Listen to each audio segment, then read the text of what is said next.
ఈరోజు మీడియా సమావేశం పెట్టడానికి కారణం, నిన్న సాక్షి పేపర్లో దొరికినంత దోచుకొని స్టేట్మెంట్ ఒకరు ఇచ్చారండి. దానికోసం మేము ప్రెస్ మీట్ పెట్టుకున్నాం. మొన్న మీ కౌన్సిల్ మీటింగ్లో పెద్ద ఆయన వీధి లైట్లకి మేడం గారు తీసుకొని కొబ్బరికాయ కొట్టించారని అన్నారండి. నిజమండి, తీసుకొచ్చి మేడం గారితో శుభకారం కదండి. వీధి లైట్లు ఇలాంటి టౌన్లో ఇప్పటి నుంచే టౌన్లో ఒక లైట్ కూడా వెలుగుతలేదని చెప్పి పెద్ద లైట్లు సెలక్షన్ చేసి మేడం గారు శుభకారం మొదలెట్టాం. ఓ పెద్ద ఆయన మీ సొమ్మే పెట్టినట్టు మీరు ఫీల్ అయిపోతున్నారండి, మున్సిపాలిటీ సొమ్మే కదా మున్సిపాలిటీ పెట్టి అన్నారు. మున్సిపాలిటీ సొమ్మే అండి. గత 4 ఏళ్ళు కూడా మీరు మున్సిపాలిటీలో కదా ఉన్నారు, మరి మీరు ఎందుకు చేయలేదండి? అంటే మీరు దోచుకోవడానికి సరిపోతుంది చేసినంత. మేము ప్రజలకు పెట్టామని చూస్తుంటే మా మీద నిందలేస్తున్నారు. ఇది ఎంతవరకు కరెక్ట్ అండి? అలానే మేము ఇంటికి 5,000 6,000 చేద్దామని ఒక పెద్ద ఆయన పత్రిక ప్రకటించాడు. రమ్మనండి, మేము ఎక్కడ తీసుకున్నాం, మేము ప్రమాణం చేస్తాం, ఎవరి దగ్గర తీసుకున్నాం. మీరు ఏమేం చేస్తారో మేము చూపెట్టమంటారా? మీరు చీకటి వ్యాపారాలు ఎన్ని చేశారో, ఏ లేకపోతే పత్తి పని చేశారో, మీరు చేసిన అరాచకాలు మేము చూపెట్టమంటారు. సాక్షులతో పాటు చూపిస్తాం. రండి, మీరు ఎక్కడ ప్రమాణం చేయాలి మేము కూడా అక్కడ ప్రమాణం చేస్తాం. కానీ గుట్కాలు గట్లకి మీరు తీసుకున్న కమిషన్ మాకు తెలియదు అనుకుంటున్నారా? మేము ఏ లెసన్లో ఉన్నాం సార్, మేము ఏ లెసన్లో పుట్టి పెరిగాం. మీది తెలుసు, మాకు తెలుసు. నేను గత 15 ఏళ్ళ నుంచి రాజకీయాల్లో ఉన్నానండి. మా వెనకాల మా బ్యాక్గ్రౌండ్ చూడండి, మీ బ్యాక్గ్రౌండ్ చూసుకోండి సార్. మీరు 15 ఏళ్ళ నుంచి ఉన్నారు కదా, మీరేం సంపాదించారు మీకు తెలుస్తుంది, మాకు తెలుస్తుంది. మీరు ఎలా అక్రమంగా సంపాదించారు మాకు అందరూ తెలుసు. ప్రతి పని నిజం ప్రజలందరూ కూడా తెలుసు. ప్రజలు మీరు ఏదో చెప్తే నమ్మిన ప్రజలు కూడా నమ్ముకోవడం లేదు జనాలు. మీరేదో పార్టీ బలోపేతం చేస్తే మా మీద తప్పుడు ప్రజలు మాకు చేయొద్దు.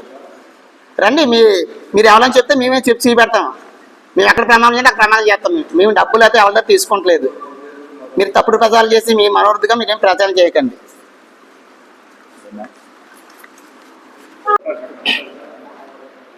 ముందుగా మీడియా మిత్రులందరికీ ప్రత్యేకమైన నమస్కారాలు తెలియజేస్తూ, ఇది 5వ నెల 6వ తారీఖు 2020వ తేదీన రాష్ట్రంలోనే ఎక్కడ అవినీతి లేని పత్రిక అన్నట్టు సాక్షి పత్రిక వారు ఏలేశ్వరంలో ఏదో అవినీతి జరిగిపోతుందని మరీ రాసి పెట్టారు. అవినీతి పత్రిక అంటేనే రాష్ట్రంలో ఏదన్నా మొట్టమొదటి స్థానంలో ఉందంటే సాక్షి పత్రికే. దాన్ని దృష్టిలో పెట్టుకొని ఆ విలేకరు గారు రాస్తున్నారు. ఈరోజు గడిచిన 5 సంవత్సరాల కాలంలో శ్మశానం పక్కన అతి తక్కువ రేటుగా ఉన్న భూములని 30 లక్షలు 40 లక్షలు రేటు పెట్టి గవర్నమెంట్ దగ్గర ఎవరైతే ఫ్రాడ్ చేశారో వారు కూడా ఈ రోజు నీతి వాక్యాలు చెప్తున్నారు. బాత్రూమ్కి సరిపడా, మరుగుదొడ్డులు సరిపడంత స్థలాలు ఇచ్చి ఈ రోజు ఆ స్థలాలకి లోన్లు ఇప్పిస్తామని డబ్బులు తీసుకుంటామని లేనిపోయిన ఆరోపణలు చేస్తున్నారు.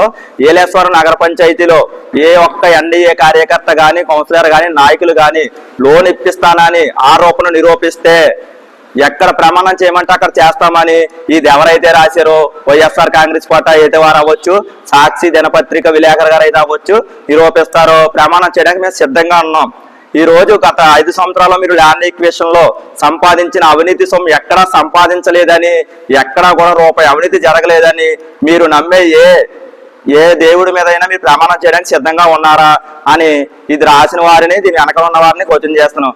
అంతేకాకుండా అవినీతి ఏ శాఖలు అయితే బాగా చెయ్యొచ్చో ఆ శాఖని అసలు సంబంధం లేని ఒక డ్వాక్రా మహిళ మెప్మా డిపార్ట్మెంట్ లో ఎటువంటి పదవి లేకుండా సంబంధం లేని ఒక పదవి సృష్టించుకొని, మెప్మా చైర్మన్ అని ఒక పదవి సృష్టించుకొని ప్రతి డ్వాక్రా గ్రూప్ దగ్గర కమిషన్ తీసుకున్న వ్యక్తి కూడా ఈ రోజు సాక్షి దినపత్రికలో జగనన్న కాలనీలో అవినీతి జరుగుతుందని రాయడం జరిగింది.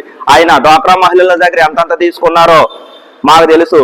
అది తీసుకోలేదని ఆయన కూడా ప్రమాణం చేయడానికి సిద్ధంగా ఉంటే ఈ రోజు 5,000 రూపాయలు లోన్ ఇప్పిస్తామని ఏ కార్యకర్త అడిగినా మీరు నిరూపిస్తే దానికి మేము సిద్ధంగా ఉన్నామని. అంతేకాకుండా గత ప్రభుత్వం 7 కోట్లు 8 కోట్లు స్కామ్ జరిగింది.